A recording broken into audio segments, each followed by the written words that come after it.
Controle de fluxo, certo? Controle de fluxo é basicamente são as estruturas que a gente usa para controlar o fluxo da aplicação, né? Até o momento, tudo que a gente fez iria gerar uma aplicação que executa de cima para baixo, da esquerda para a direita, e de linha a linha, né? Então, tudo isso vai executando passo a passo.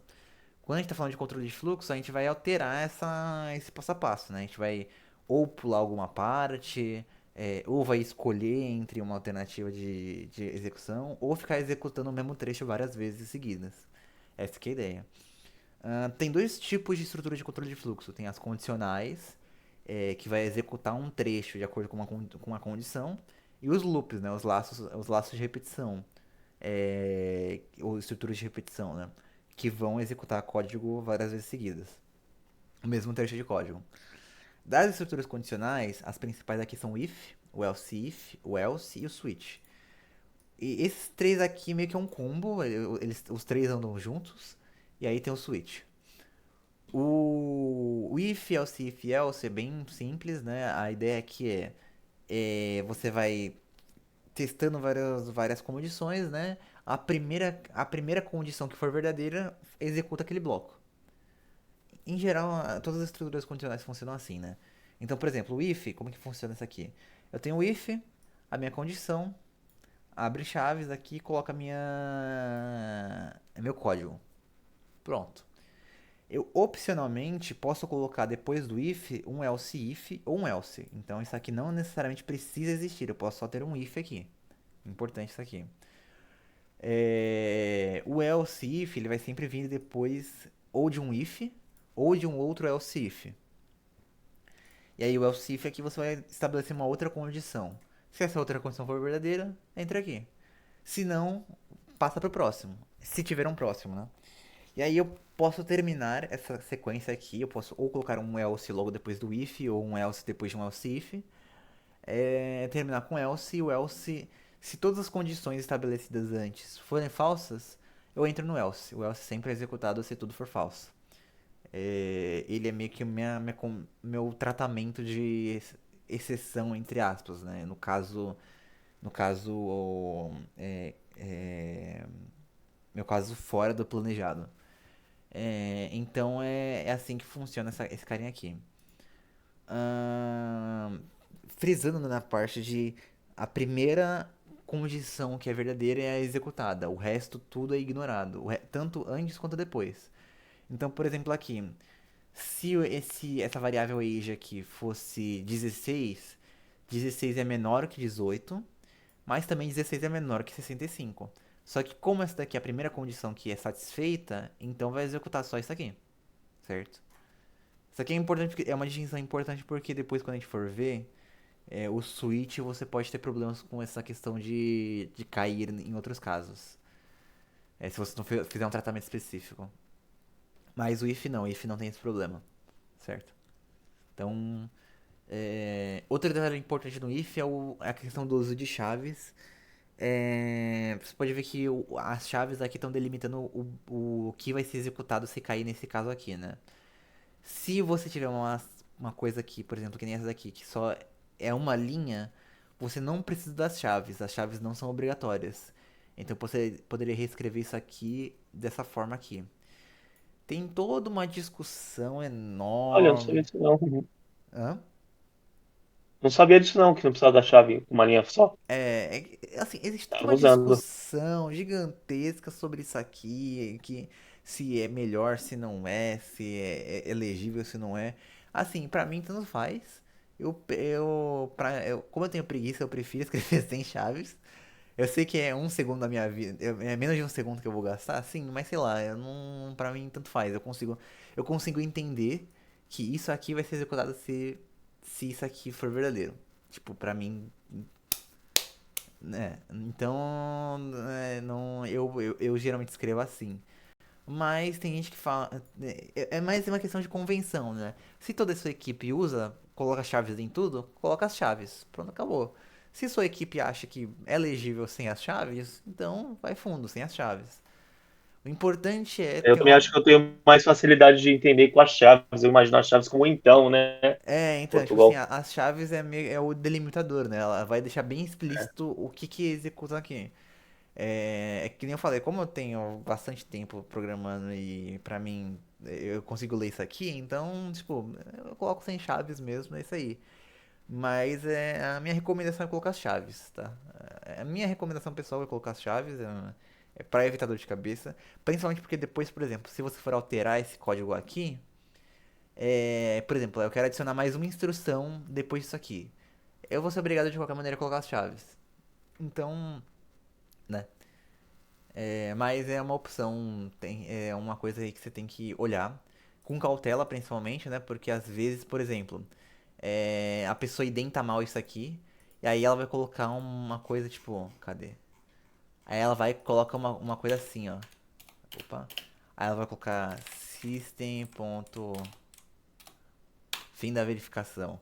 Tipo, se você não prestar atenção, você vai achar que isso aqui vai ser executado, só que não vai. Isso aqui é errado. Isso aqui vai executar sempre, independente de qual caso cair aqui. Então é importante. As chaves também é importante para isso, para não acontecer esses probleminhas de falta de atenção, por indentação, esse tipo de coisa. Sim. O engraçado é que se você for, por exemplo, pro Python, foda-se chaves, né? O Python não. O Python é tudo indentação. Então Se você não identa direito, você se fode no Python.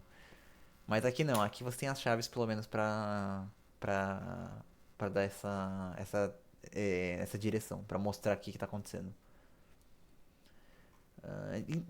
Enfim, if else é tranquilinho, né? Não tem muito mistério. Enfim, Aí o Switch, ele é mais complicadinho, ele é mais em alguns casos bem específicos. Qual que é a ideia do Switch? É simplificar a sua vida quando você estiver fazendo o if, né? Então, o que ele vai fazer? Ele vai verificar caso a caso quais casos batem com o valor da variável. Então, por exemplo, tem aqui, você pode usar com todos os primitivos, né? A ideia do switch. E a partir do Java 7 você consegue usar com string também. Então você consegue colocar que nem aqui, calma. Você conseguiria, por exemplo, colocar uma expressão de string aqui, por exemplo. E aí você vai comparando com literais de string aqui. Eu fiz isso aqui? Não, não fiz nenhum. Não tem exemplos aqui. Enfim. Mas você consegue usar com strings também. É a mesma coisa, só que você vai colocar uma string aqui dentro. Qual que é a ideia do switch? Você tem aqui o switch, você vai passar a expressão aqui que vai retornar o valor. E o valor precisa ser um dos primitivos ou uma string, tá? Também, ou um enum. Também pode ser, se não me engano. Só que aí enums a gente não vai entrar aqui, então não precisa se preocupar com isso. E aí o que você vai fazer? Você vai ter os cases, né? Aí para cada case você vai definir um valor. Então, se o valor da expressão aqui resultar em um, você vai executar esse bloco de código aqui. Se não for um, vai cair para 2. Se for 2, vai executar esse bloco aqui. E por aí vai. Bem parecido com if. Só que. E aí você tem, por exemplo, algumas coisas aqui interessantes. Por exemplo, quero verificar se é um ou se é 7. Então eu posso colocar só assim. E ele vai identificar se for um ou se for 7, ele vai pra cá. O legal do Switch é que quando eu tenho esses casos com valores discretos, né, com uma quantidade bem limitada, eu consigo tratar caso a caso de uma forma bem enxuta. Porque se fosse fazer isso com if, else, if, ia ser meio chato. Ia ser bem chato. Mas com Switch, porque eu teria que toda hora ficar referenciando a variável e por aí vai. Não é o ideal. Mas quando eu preciso saber que se a variável tem um valor específico, show, você pode usar o switch. Só que tem uma pegadinha nesse cara aqui. Porque o que acontece? Se você for ver, eu tô usando break aqui no final de cada case aqui. Qual que é o rolê? Se você não coloca o break, ele vai continuar verificando o resto dos casos. Então pode ser que, por exemplo, eu tenha um tratamento para um aqui e logo depois eu trate um de outra forma aqui. Por que você vai querer fazer isso? Tá, menor ideia. Deve ter algum caso muito específico que deve precisar disso. Sei lá, algum caso que você precisa fazer dois tratamentos diferentes no mesmo caso, enfim. Mas se você não coloca o break, ele vai fazer o que a gente chama de fall through. Então ele vai passando de teste em teste e vai continuar indo. Ele vai metendo pau e vai continuar testando. Diferente do if aqui. Que, por exemplo, se isso aqui for o verdadeiro, já para de tentar fazer todas as outras verificações.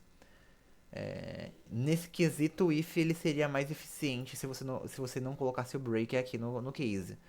Porque se você não coloca o break, ele vai fazendo todas as verificações. Aí, por exemplo, nesses casos, eu sei que esses valores eu não estou fazendo tratamento duas vezes. Então, faria um monte de verificação inútil. Então, enfim, o switch tem várias detalhezinhos. E também tem o default, né? O default do switch é basicamente é, é idêntico ao else. Se nenhum desses casos aqui bater, ele vai para o default. Então, esse é o switch. Ele é um pouquinho mais complexo, um pouquinho mais coisa envolvida, mas ele é bem simples quando você começa a usar. Alguma pergunta em relação a esse cara? Eu só não entendi muito a parte do break, é pra ele não ficar executando, né, não ficar procurando caso a caso. Isso. Mas o padrão é isso mesmo? É É, sempre colocar o break no final de cada caso? o ideal é que depende do seu uso. Deve ter casos em que você quer fazer mais de um tratamento para o mesmo valor. Mas, por exemplo, para um caso, por exemplo, que nem esse aqui, que você não vai tratar duas vezes o um, não vai tratar duas vezes o 2 ou o 3, o ideal é colocar o break, porque o que vai acontecer? É um, beleza, executa isso aqui. Se não tiver o break, ele vai falar, é 2, não, não é, ignora. É 3, não, não é, ignora. E vai cair no default. Tem esse detalhe. Porque como o default ele vai pegar tudo, se eu não coloco o break aqui e ele só continuar indo, ele vai cair no default se tiver default. Se você colocar o break, ele vai cair aqui e ele vai parar. É pra você não ter esse processamento extra é, indevido, né? E, por exemplo, você pode ter. Se você, por Entendi. exemplo, você não coloca o break aqui, o que vai acontecer? Você vai cair num caso. Vai falar que é de inválido, mas não é. É válido. É só que ele não parou aqui nessa cadeia de execução. Então, o Switch, ele tem meio que um preconceitozinho, assim, esse é um dos motivos, né? Por causa que o funcionamento dele pode ser meio. Pode causar alguns bugzinhos se você não prestar atenção. Mas é mais. Tem em mente, tá? Coloca meu break no final aqui, se tiver realmente necessidade. E geralmente você vai colocar o default para tratar casos de exceção. Não exceção mesmo no sentido do Java, que ele tem o significado da palavra exceção, mas os casos que são fora do previsto, né? Como se fosse o else, né? Como se fosse If o else. else. Esse que é o switch, certo? Tudo certo com o switch? Tranquilo, tranquilo. Beleza. Deixa eu Ahn, só entender. No segundo exemplo, você só colocou um break, né? não, foi Só um e dois. dois e break. É porque o default, como ele é o último caso, você não precisa Ah, colocar precisa colocar o break. Ele vai ser já vai sair da execução aqui logo depois. Mas nesses dois casos eu coloquei o break porque tá bom. se for um ou 7, ignora o resto. Por aí vai. Beleza? Beleza. Ok. Continuando aqui para nossa estrutura de repetição, aí a ideia aqui é repetir o mesmo código várias vezes, né? São três as principais do Java, né? Quer dizer, são quatro, mas a gente não vai falar da quarta, a gente vai falar só de três aqui. A while, a do while e o for. While, basicamente, executa alguma coisa enquanto uma condição é verdadeira. Então, é bem simplão. Você tem aqui while, a condição e o bloco que vai ser executado aqui dentro. Pronto, é bem simples. Uma coisa muito importante para todos os loops, né? Para qualquer loop é é muito importante que a sua condição em algum momento se torne falsa, né? A condição de parada se torne verdadeira ou falsa, depende do coisa. Mas por exemplo, no while aqui, isso aqui precisa se tornar falso em algum momento. Por quê? Senão você vai entrar num loop Rodando infinito. eternamente, né? É, você não vai entrar num loop infinito. E aí é só encerrando o processo pra parar isso aí. Então é assim, eu digo que tem que ter muita atenção nisso, porque um loop infinito pode ser a diferença entre matar o negócio ou não, entendeu? Você pode matar o seu servidor com o loop infinito. Então, para não, sempre que você fazer um laço de repetição, se certifique de que em algum momento ele vai sair. A não ser que em casos muito específicos você vai querer gerar um loop infinito. Mas assim, muito específicos. Mas em geral, você quer um loop que termine em algum ponto. Mas o while aqui é simplão. Você dá uma condição pra ele, ele vai verificar no final de cada ciclo. Quer dizer, ele verifica primeiro, antes de entrar no loop. É muito importante isso. Ele verifica antes de entrar no loop. Aí ele executa, se a condição for falsa se a condição for verdadeira, e aí ele volta para a condição e verifica de novo e vai fazendo isso. Aí o ideal é que essa condição tenha alguma manipulação aqui, seja baseada em alguma variável, alguma coisa assim, em algum momento vai virar falso, certo? Aí do while, ele é bem parecido, só tem um detalhe, uma diferença. Ao invés dele verificar logo na entrada, antes de começar, ele vai verificar no final. Ele executa as instruções pelo menos uma vez e depois verifica. Tá, é verdadeira essa condição? Se for, continua executando. Isso até a condição ficar falsa. Então isso aqui é legal quando a gente precisa executar essa condição pelo menos uma vez. Só que a gente usa principalmente quando a gente está falando no aplicativo de console, que precisa pelo menos de uma entrada do usuário, né? Você tem um menuzinho, aí você precisa que o usuário pelo menos insira uma vez a entrada lá para decidir o que fazer. Aí você vai usar, por exemplo, um do while. Você pode usar um while? Pode, mas o do while ele é mais. Como que é? Não é mais viável. Ele é melhor para esse caso, né? Ele é feito exatamente para esse caso. E aí a gente tem o for. O for ele é um pouquinho mais complexo, porque o que ele faz? Ele meio que simplifica o while e o while, na verdade, né? O do while não. Mas ele vai simplificar aqui, né, a nossa lógica do while. Por quê? Geralmente, quando você está trabalhando com while, você vai trabalhar com uma variável de controle, uma variável contadora. Uma variável acumuladora, uma variável contadora. Que nem esse count aqui.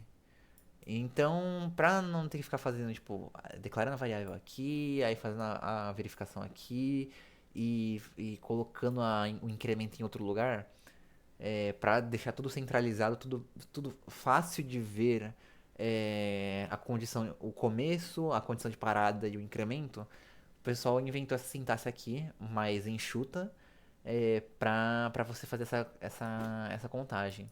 Aí qual que é a ideia? Você tem aqui a sua primeira sentença aqui, que é a inicialização. Geralmente você vai criar uma variável aqui. Aí você tem a sua condição, né? Você vai definir aqui a condição de parada. E aqui você tem o incremento, que basicamente é a instrução que vai alterar o valor daquela variável, que é usada aqui na condição, para fazer com que esse loop em algum momento pare. Então você vê que, tipo assim, isso que a gente fez aqui inicializa, verifica e termina e incrementa tudo em uma única linha, em um único ponto, para você não se perder na hora de fazer o código, para não correr o risco de, tipo assim, em algum momento você excluir sem querer essa condição de parada, porque você está movendo o código de um lado para o outro e gerar um loop infinito. E uma das coisas muito legais do for, né, é quando você sabe a quantidade de vezes que o seu código vai rodar. Geralmente você vai usar com inteiros, né? Você vai usar um número aqui para contar a quantidade de vezes ou para passar por uma coleção. Mas você não precisa se limitar a um número inteiro aqui, tá? Você pode colocar qualquer tipo de dado aqui, qualquer condição e qualquer forma de manipulação. O que importa aqui é inicializar uma variável, tem uma condição e um incremento. Não necessariamente uma modificação, né? E o interessante, uma coisa muito interessante também, é que você não necessariamente precisa colocar essas três coisas. Você pode fazer um for, tipo assim.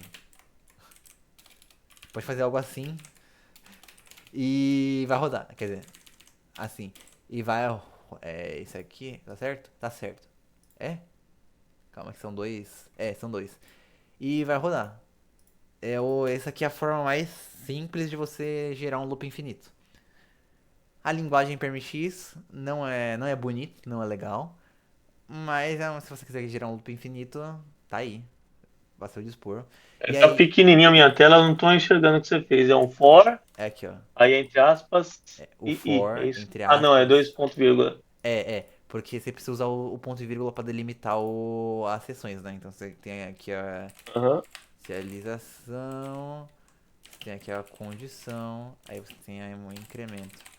Aí você não necessariamente precisa colocar todas essas coisas. Você pode tirar o incremento, você pode deixar o incremento e tirar a inicialização, tipo, sei lá, vai que a sua variável está em outro ponto. Você pode colocar a inicialização aqui e tirar a condição daqui, porque eu vou mostrar daqui a pouco que você tem como sair do loop sem a condição aqui. Então você pode ir brincando com isso. Não é convencional, tá? Não é recomendado. Você vai adicionar um pouco de ruído no seu código, mas é possível. É uma possibilidade. Não que seja legal, que nem eu falei, mas é uma possibilidade. É... Entendi. Beleza. Aí aqui, continuando, o for. Esse é o for, né? Que nem eu falei. O for geralmente é usado para loops que você tem uma quantidade específica de repetições. Ou quando você tem uma variável de controle, alguma coisa assim. E nessa parte aqui a gente tem o break e o continue. A gente já viu o break no switch, mas o break ele funciona um pouco diferente no loop. A ideia aqui do break é ele sair do loop de cara, né? Tipo, se o break rodar, o loop é encerrado na hora. Você não, mesmo que a condição de parada não seja satisfeita, o break faz com que saia do loop na hora. Essa que é a intuição. Pra você, tipo assim, eu tenho uma condição, sei lá, eu tô fazendo meu loop, aí minha condição de parada é chegar num determinado número. Só que em algum momento eu satisfiz uma outra condição eu sei que é suficiente para minha computação. Então eu posso rodar o break aqui e vai sair do loop, porque eu já fiz o trabalho que eu queria fazer. É... Esse é basicamente o uso do break, é parar a execução previamente. E aí a gente também tem a palavra continue. O continue ele é usado para pular uma iteração. Então, por exemplo, fiz o primeiro processo, segundo processo, terceiro processo. Nesse terceiro processo, eu cheguei numa condição que eu não quero continuar executando essa iteração específica, mas eu quero continuar executando o loop. Então eu dou um continue. O que ele vai fazer? Ele vai pular e vai voltar para a condição. Vai pegar aqui, tipo, roda isso, entra. Beleza. Verifica aqui. Tá. Na verdade, isso aqui vai entrar direto, né? Mas no primeiro caso, 0 módulo 2 é zero, sim. Então, Ele só continue. vai executar se for para isso. Se for ímpar. Aqui ele pula quando for par. É. E- Ah, pular. Isso é. Então, o que o cara vai fazer aqui? Ele vai só imprimir, ele só vai mostrar na tela os valores ímpares. Então, o continue serve pra isso. É pra quando você quer rejeitar um caso, né? Certo. Então, em relação a é, estruturas de controle, é isso. A gente viu if, else, o switch, o while, do while e o for. Alguma, alguma questão sobre esses caras? Não, não, tá bem explicado essa parte. Certinho, Valeu. beleza. Deixa eu parar essa gravação aqui.